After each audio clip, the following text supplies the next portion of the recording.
네, 오늘은 말씀밖에 없습니다 라는 제목으로 함께 말씀을 나누도록 하겠습니다. 여러분들은 유튜브나 네이버를 많이 보십니까? 아니면 말씀을 많이 보십니까? 아이폰 사용자들은 그런 게 있어요. 스크린 타임이라고 해서 일주일 동안 내가 어떤 어플에 가장 많은 시간을 쏟았는지를 스마트폰이 저에게 알려주는 거예요. 자, 여러분들은 어떤 걸 많이 보셨습니까? 우선순위를 우리가 하나님 말씀 보는 곳에 두어야 합니다. 유튜브나 네이버를 보면 재밌는 것이나 세상 돌아가는 것을 알 수 있습니다. 그러나 성경을 읽지 않으면 하나님을 알기가 어렵습니다. 우리가 지금 읽고 있는 이 성경에는 인생의 모든 것들이 다 담겨져 있습니다. 따라서 우리 인생의 여러 가지 문제에 대한 하나님 관점에서의 해결책이 무엇인지 궁금하시다면 우리는 성경책을 읽어야 합니다. 그리고 성경책을 읽을 때 우리는 내 인생의 문제 해결을 위한 다양한 방향성들을 찾게 됩니다. 따라서 우리가 매일 말씀을 읽고 묵상하는 과정 가운데서 나의 독단적인 가치관이 조금씩 깨어지면서 비로소 나의 삶의 목적을 하나님 나라에게 두게 되는 그런 가치관으로 바뀌게 됩니다. 하나님은 바로 그런 사람을 축복하시고 사용하십니다. 그러면 우리 프런스교회 성도들에게 또 질문하겠습니다. 지난주에 했던 질문 기억하실까요?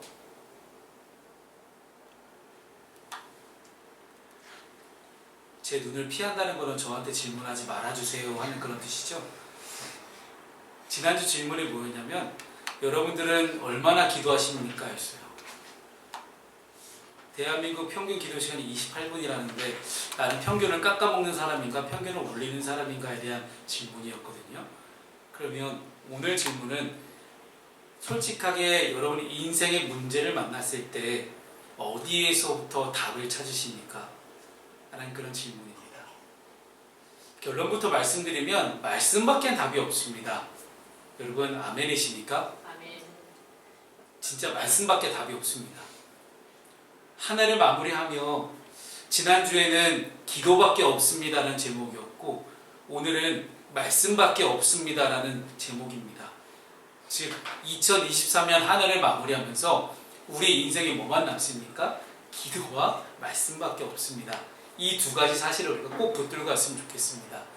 이 세상의 시작과 끝이 하나님의 말씀이었듯이 여러분의 인생의 시작과 끝도 말씀이 될 수 있기를 소망합니다. 우리 요한이가 아직 발동이 안 걸렸구나, 그지? 우리 아멘이 확확 나와야 되는데. 그래서 오늘은 남유다에서 가장 멋지게 가장 훌륭하게 종교 개혁을 이뤄냈던 요시야 왕의 이야기를 보겠습니다. 우리 지난 주간 함께 묵상했던 말씀인데요.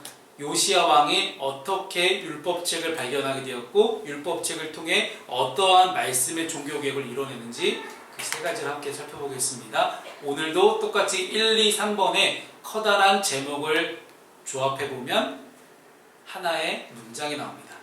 첫 번째는 말씀을 가지고 옵니다. 8살의 어린 나이에 왕이 된 요시야는 참으로 놀라운 행보를 보여줍니다. 제 아들 지성이 8살 때 했던 짓을 생각해보니까 너무 차이가 많이 나는 거예요. 이거 어떡하지? 생각이 들 정도로 야 정말 요시야는 대단한 사람이구나 하는 생각이 듭니다. 대를 이어 내려오던 우상 숭배의 흐름을 끊어버렸습니다. 그리고 다윗의 길로 걸어가겠다라고 선언합니다. 그뿐만 아니라 폐허가 되어서 왜 폐허가 됐을까요? 성전이 폐허가 된 이유는 간단합니다. 제사를 드리지 않았다라는 거예요. 제사를 드리지 않은데 성전은 폐허가 됐겠죠. 아무도 거들떠보지 않았던 다 쓰러져 가던 성전을 이제 수리하기 시작합니다. 왜 수리가 필요했냐면 그동안 많은 나라들이 아수르든 다른 나라들이 막 쳐들어왔을 때 뭘 떼어갔는지 아세요? 성전 기둥 벽에 있는 금을 떼기 시작한 거예요.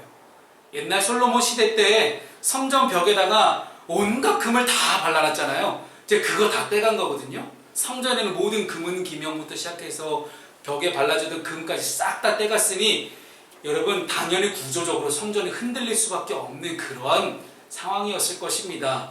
그런데 아마도 이 요시야라는 8살짜리 왕이 행하기에는 굉장히 많은 어려움들이 있었을 거예요. 그러나 8살의 나이에도 불구하고 요시야는 무엇이 옳고 그른지에 대한 명확한 판단을 할 수 있는 그런 명석한 아이였습니다. 그래서 굴하지 않고 꿋꿋이 다윗의 길을 걸어갑니다. 그러다가 오늘 어떤 일이 벌어지냐 8절입니다. 함께 읽겠습니다. 시작. 대제사장 hil기야가 서기관 사반에게 이르되 내가 여호와의 성전에서 율법책을 발견하였노라 하고 hil기야가 그 책을 사반에게 주니 사반이 읽으니라. 아멘.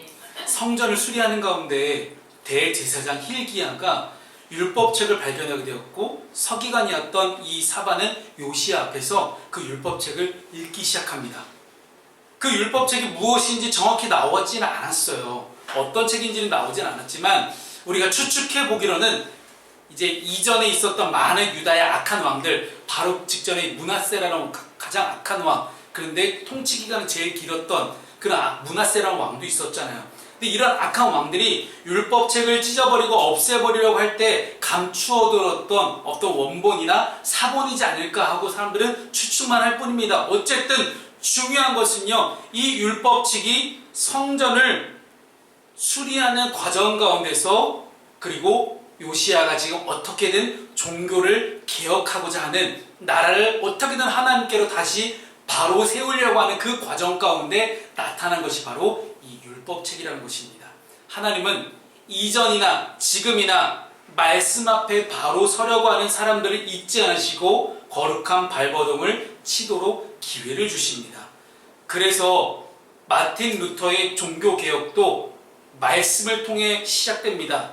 로마서 말씀을 읽는 가운데 오직 의인은 믿음으로 말미암아 살리라 한다는 이 말씀을 읽는 가운데 그의 마음 가운데 그동안 카톨릭의 여러 가지 다양한 문제점들에 대해서 다시 한번 개혁을 해야겠구나, 이 모든 것들을 깨부시고 이제 뭔가 말씀 앞으로 다시 돌아올 수 있는 그러한 것이 필요하구나 라는 그런 생각을 하게 되었던 것입니다. 요시야 왕도 똑같습니다. 말씀을 서기관 사반이 읽는 가운데 말씀을 율법을 들어보니 비록 8살의 나이지만 지금까지 한 번도 들어본 적이 없는 말씀이에요. 그런데 이 놀라운 하나님의 율법의 말씀을 듣고 있자니 미치겠는 거죠. 그래서 우리는 여기서 요시야가 어떤 반응을 보이는지를 보겠습니다. 본문 11절에 보면 왕이 율법책의 말을 듣자 곧 그의 옷을 찢으니라 라고 이야기합니다. 그의 옷을 찢어요. 그랬더니 아까 우리 지연이가 그러대요. 그 당시에는 옷이 별로 안 좋았나 봐요. 맞아요. 틀린 말은 아닙니다. 지금처럼 이렇게 짱짱한 옷이면 이거 찢기 되게 힘들어요. 우리가 무슨 헐크 호건도 아니고 이거 어떻게 찢습니까 이거를. 근데 지연이 말도 맞긴 해요.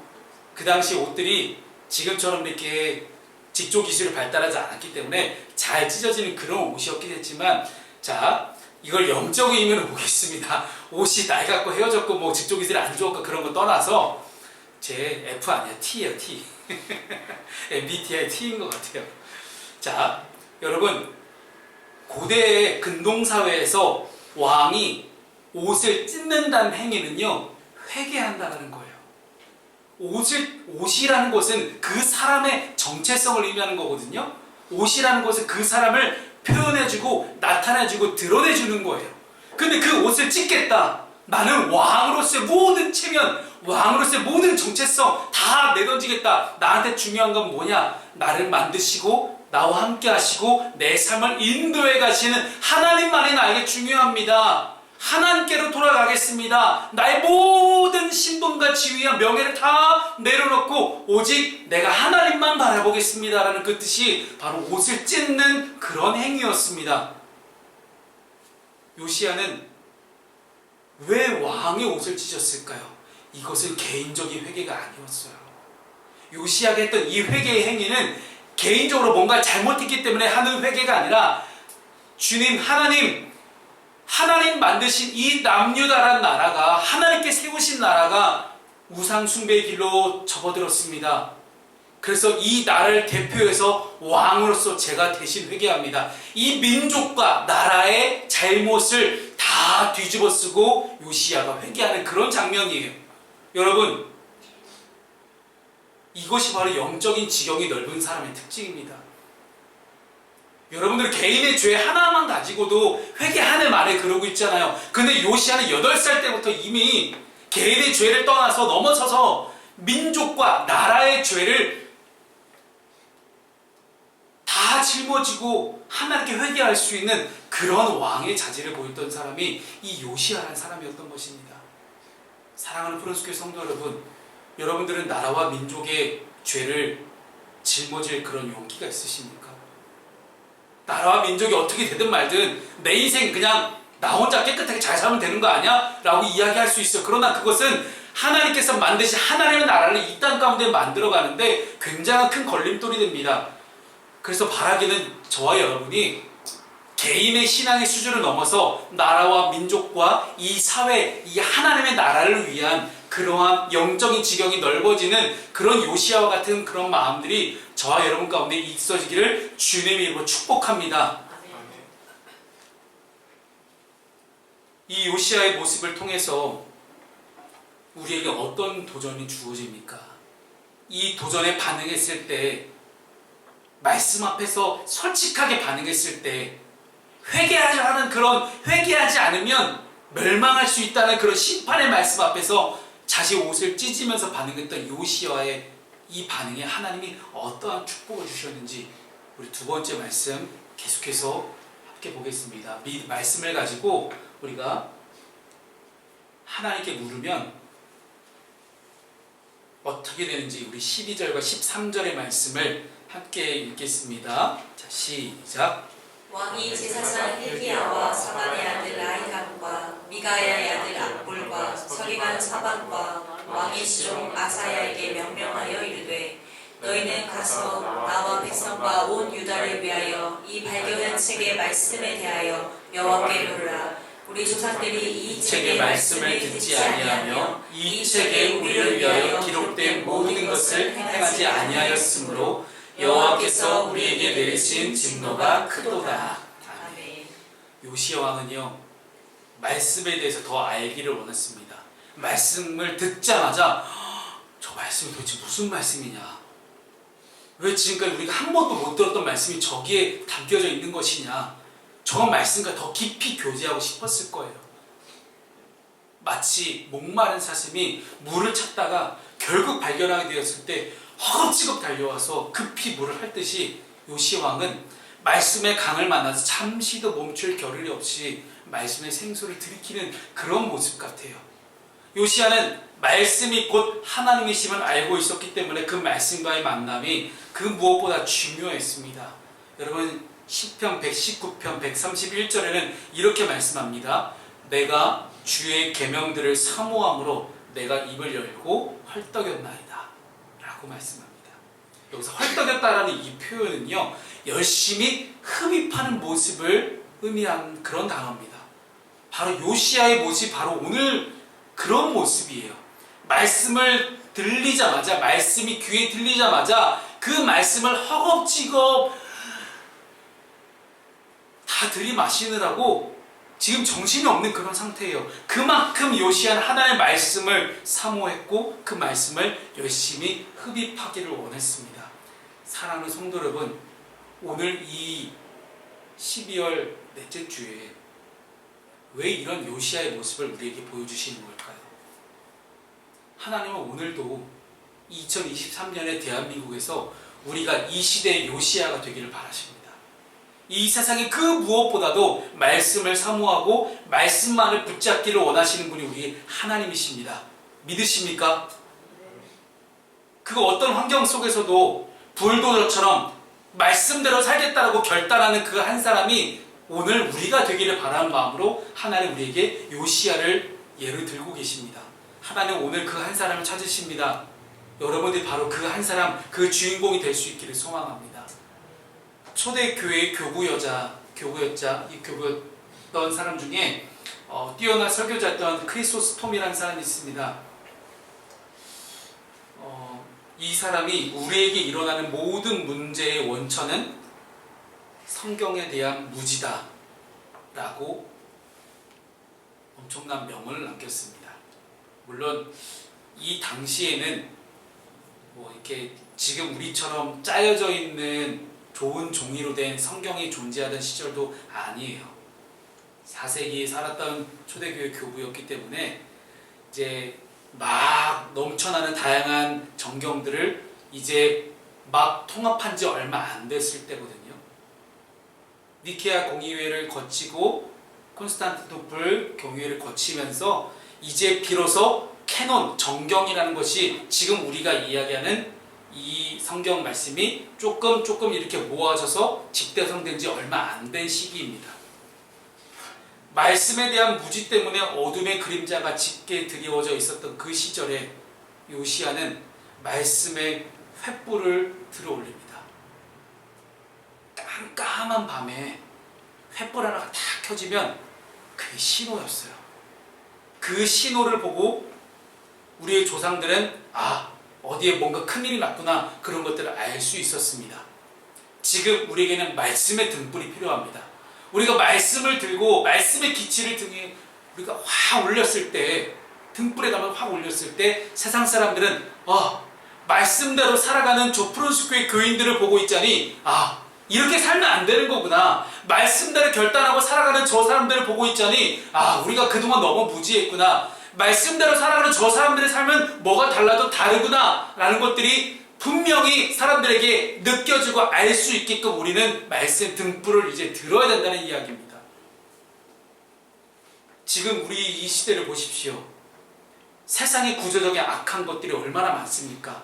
잘못을 저질러도 눈 가리고 아웅하면서 네 잘못 한번 덮어줄게, 내 잘못도 한번 덮어줘 라고 이야기하는 것들이 얼마나 많습니까? 같이 함께 죄를 저지르고 있으니 누가 뭐라 해도 나무랄 것이 없는 그런 인생을 우리는 지금 이런 사회를 살아가고 있는 상황 속에서 우리 자녀들에게 어떤 사회를 우리는 물려줘야 되겠습니까?